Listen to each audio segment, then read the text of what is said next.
Assalamualaikum warahmatullahi wabarakatuh. Waalaikumsalam warahmatullahi wabarakatuh.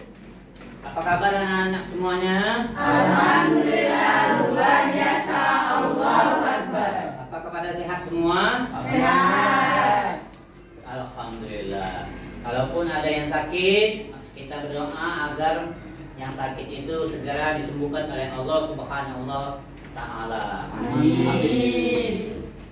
Baik anak-anak kalian, sebelum kita belajar, ada baiknya kita berdoa terlebih dahulu. Untuk berdoa ini, kami silakan salah satu di antara kalian untuk memimpin doa ke depan. Saya Pak. Baik, teman-teman sekalian, sebelum memulai pelajaran pada siang hari ini, dengan membaca doa terlebih dahulu. Doa dimulai.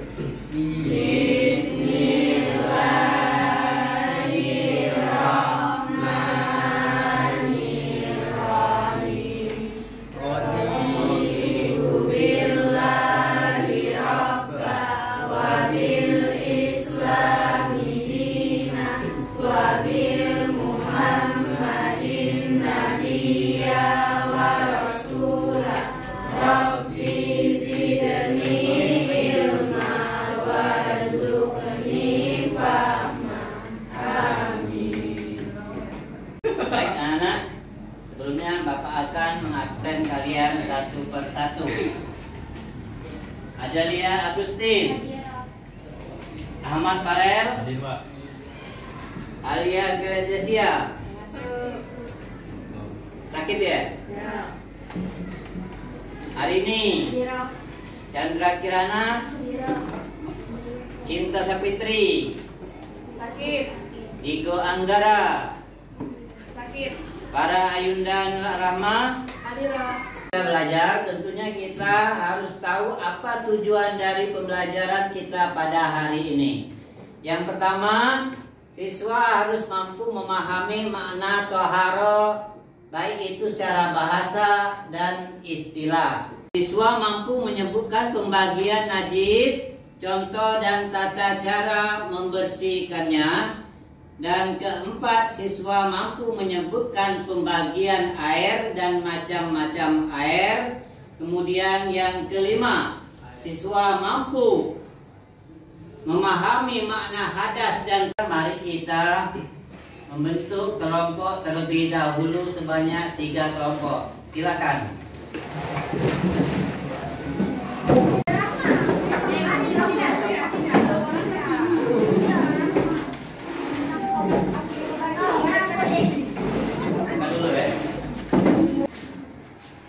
Baik anak-anak sekalian, sebelum kita belajar, silakan perhatikan ke depan, ke papan tulis.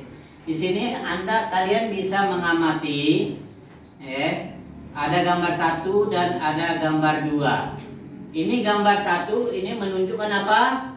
Berwudu. Ini gambar 2 menunjukkan Tayamun. wudu dan tayamun dalam artinya apa? Toharo. Dalam arti toharo.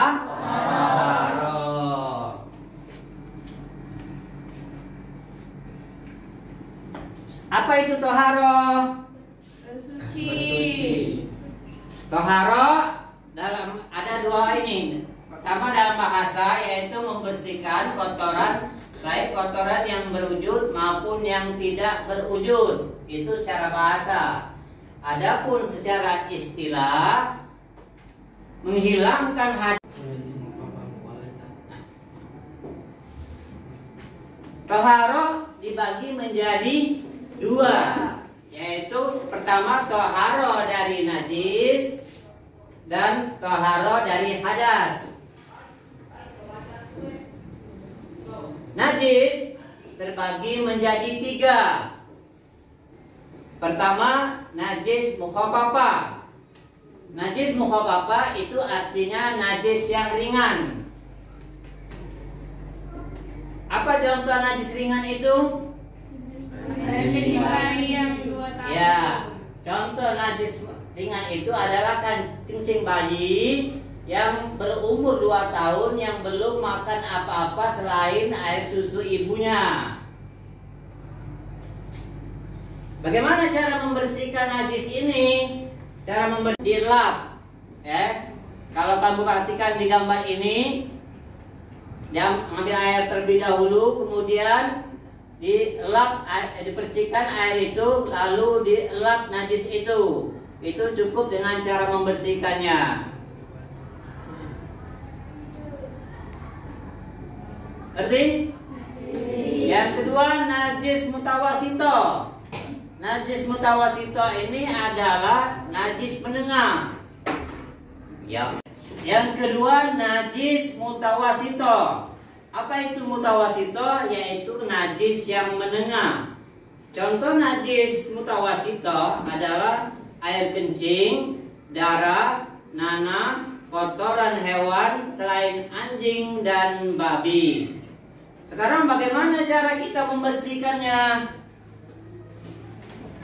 Untuk cara membersihkannya,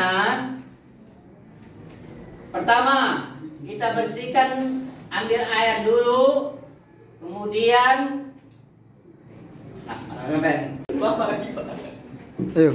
cara membersihkan najis mutawasito yaitu dibuang najis itu terlebih dahulu dengan air mutlak.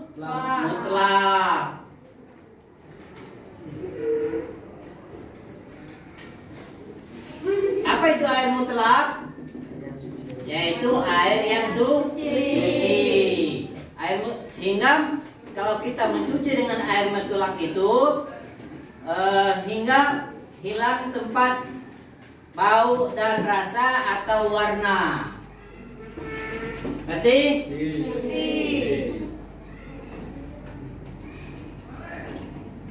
Yang ketiga, najis mughalazo. Najis mughalazo adalah najis yang sangat berat.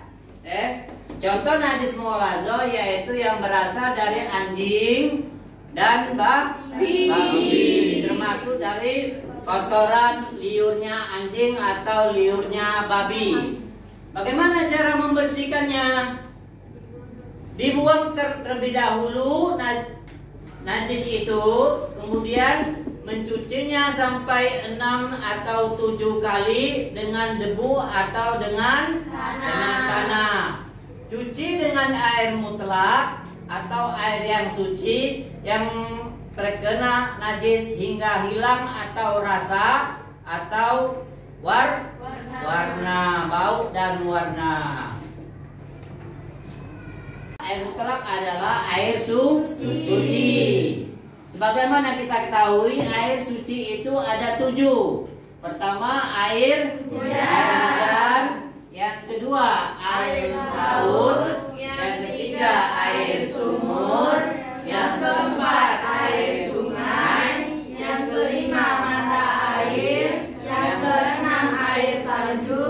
Yang ketujuh, air dari hasil hujan es. Nah, itulah air mutlak. Jadi jangan kalian bingung apa itu mutlak. Jadi mutlak macam-macam air. Ada 3. Yang pertama air mustakmal, yang kedua air mutakhayir, dan yang ketiga air musammas. Apa itu air mustakmal? Air mustakmal adalah air yang telah digunakan untuk bersuci, yang telah tercampur sesuatu yang suci, yang sampai merubah dari status kesuciannya. Contoh air yang telah berubah, air yang tercampur dengan benda suci, kemudian berubah salah satu semua sifatnya, baik rasa, warna, atau bau. Ketiga, air musammas. Apa itu air musammas? Air musammas adalah air yang mensucikan yang terjemur dalam tempayan yang terbuat dari logam atau emas. Akan tetapi penggunaannya menjadi makruh karena dapat menimbulkan mudarat bagi tubuh manusia. Makanya terbuat dari logam atau emas itu yang terjemur, airnya kita tidak boleh memakai air itu untuk bersuci atau berwudu. karena itu bisa membahayakan, apalagi yang perempuan itu bisa membahayakan muka kecantikan yang terlebih dahulu. Hadas adalah keadaan diri seseorang muslim yang dapat menyebabkan dirinya tidak suci dan tidak sah untuk mengerjakan, baik itu mengerjakan sholat, mengerjakan tawaf, dan membaca Al-Quran. Hadas terbagi menjadi dua. Pertama hadas kecil dan yang kedua hadas besar. Apa itu hadas kecil? Hadas kecil yang pertama, keluar sesuatu dari dua jalan kubul dan kubur. Ngerti? Yang kedua, hilang akal atau tertidur. Yang ketiga, bersentuh kulit laki-laki dengan perempuan yang bukan muhrim. Yang keempat, menyentuh kemaluan dengan telapak tangan. Itu yang termasuk hadas kecil. Sekarang bagaimana cara mensucikannya, cara membersihkannya? Baik berwudu ataupun dengan tayamum. Yang kedua, hadas besar. Apa itu contoh hadas besar? Nifas, haid, wilada, jima, keluar mani. Sekarang yang satu, nifas. Nifas itu apa? Darah habis melahirkan. Haid tentunya yang perempuan sudah tahu semua. Yang ketiga adalah wilada. Wilada itu darah juga sama, habis melahirkan. Yang keempat adalah jima, yaitu berkumpulnya suami istri. Kemudian yang kelima adalah keluar mani, baik pun sengaja ataupun dengan mimpi. Itu termasuk hadas besar. Sekarang hikmah toharo. Apa hikmah toharo? Yang pertama, orang yang hidup bersih akan terhindar dari segala macam penyakit, karena kebanyakan sumber penyakit berasal dari kuman dan kotor. Bersabda bahwa orang yang selalu menjaga bangkitkan dari kubur. Yang ketiga, Rasulullah juga menegaskan an-nazafatu minal iman. Kebersihan adalah sebagian daripada iman. Yang keempat, kebersihan akan membuat kita menjalani hidup dengan nyaman. Itu hikmah dari toharo. Baik anak-anak, dari pelajaran toharo yang kita pelajari hari ini, masing-masing kelompok tentu harus mempersiapkan pertanyaan. Kira-kira ada pertanyaan yang masih bingung untuk dijawab, silakan tanya. Kelompok 1, silakan angkat tangan. Pak, izin bertanya, bolehkah kita bersuci dengan air kelapa? Ya.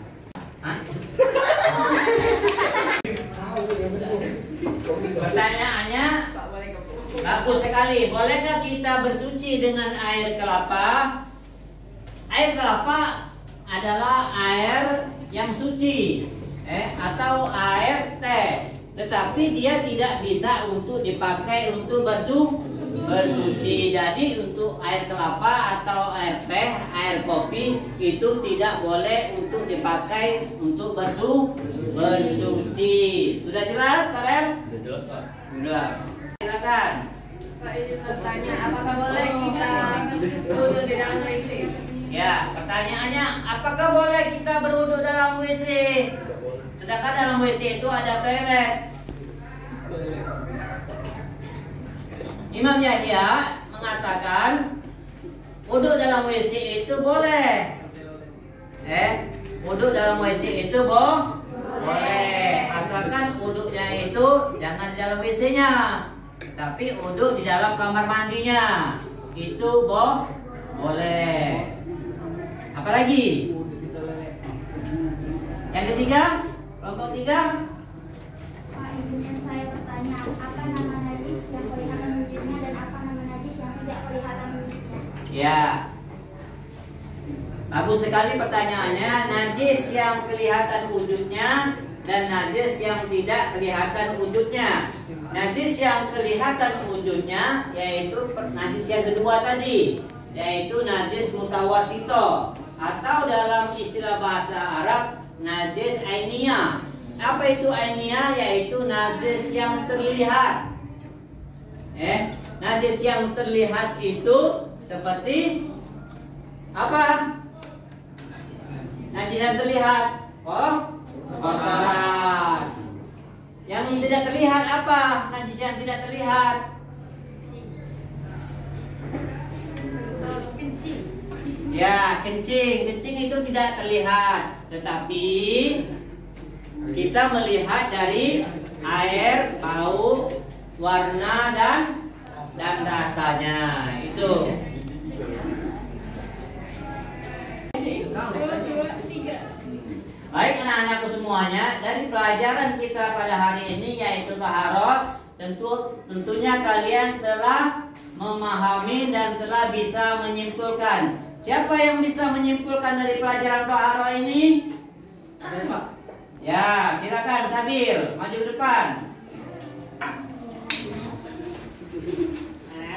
Baik, yang pertama hikmah dari pelajaran taharah, pertama membersihkan jiwa, yang kedua membentuk moralitas sesuai kepribadian muslim yang hebat, yang ketiga membentuk tatanan masyarakat hidup sehat. Sekian, terima kasih. Ya, terima kasih. Itu aja penjelasan dari kawan kita tentang hikmah dari taharah. Yang jelasnya, yang taharah itu kalau kita tidak boleh beribadah kalau kita tidak boleh suci. Jadi salah satu kita beribadah adalah suci dari hadas kecil dan suci dari hadas besar. Baik anak-anak, mungkin sampai di sini dulu pelajaran kita. Untuk tugas, silakan kalian kerjakan tugas. Ya. Baik anak-anak sekalian, ini ada tugas terakhir. Dan tugas ini bisa kalian kerjakan sekarang. Kalau tidak selesai sekarang, silakan kerjakan di rumah. Yaitu yang berbentuk esai atau pertanyaan. Pertanyaan pertama, sebutkan makna taharah secara bahasa dan secara istilah. Yang kedua, pertanyaan kedua, sebutkan macam-macam taharah. Yang ketiga, sebutkan pembagian air mutlak. Yang keempat, pertanyaannya adalah sebutkan pengertian hadas. Dan kelima, sebutkan pembagian najis. Itu aja tugas yang Bapak sampaikan, harus kalian kumpulkan. Oke? Ya, terima kasih. Wassalamualaikum warahmatullahi wabarakatuh. Bye.